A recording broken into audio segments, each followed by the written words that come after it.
បងប្អូនអើយខ្ញុំលើកមតិបងមិនដឹងបងប្អូនគាត់លើកឡើងមកថាសម្ដេចគាត់នឹងជួយប្រទេសសម្ដេចពុកគាត់ហ្នឹងហើយវាផ្ទុយពីមតិរបស់ខ្ញុំថាសម្ដេចជួយ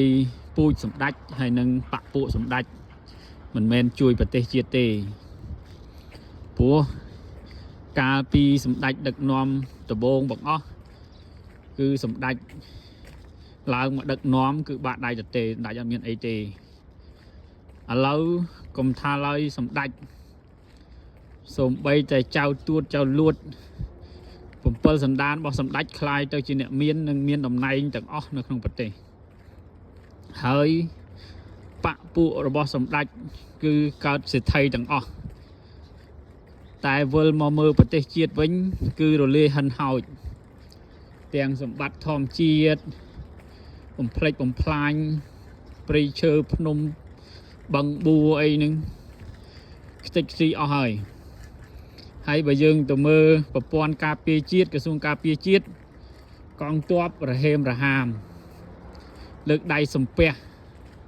សុំជំនួយពីមហាជន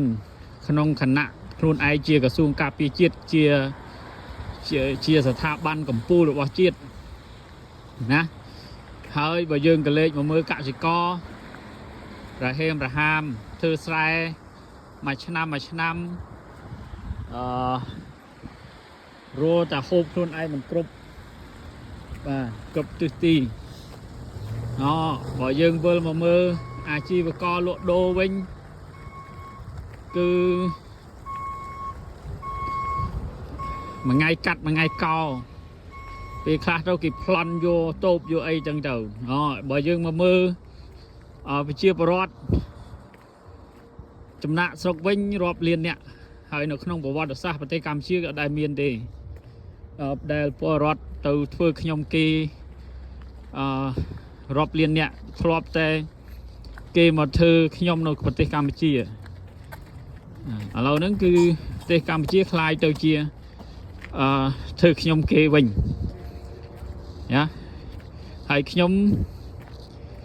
កើតមកភ្លាមខ្ញុំដឹងក្តីមកខ្ញុំឃើញថាប្រាក់រៀលរបស់យើងថ្លៃដាច់ដឹកនាំរហូតដល់ឥឡូវប្រាក់រៀលថោកដូចអាច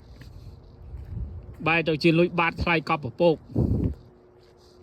អាហ្នឹងហើយណាសម្ដេចជួយប្រទេសឬក៏ជួយពូជហើយមួយទៀតខ្ញុំឃើញសម្ដេចបានលើកកូនខ្លួនឯងបន្ទប់ធ្វើជានាយករដ្ឋមន្ត្រីហើយមានបំណងលើកទាំងចៅខ្លួនឯងធ្វើជានាយករដ្ឋមន្ត្រីទៀតអញ្ចឹងមានន័យថាម៉េច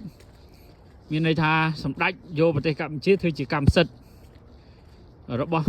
គ្រួសាររបស់ខ្លួនឯងអេវ៉ាំងបាយ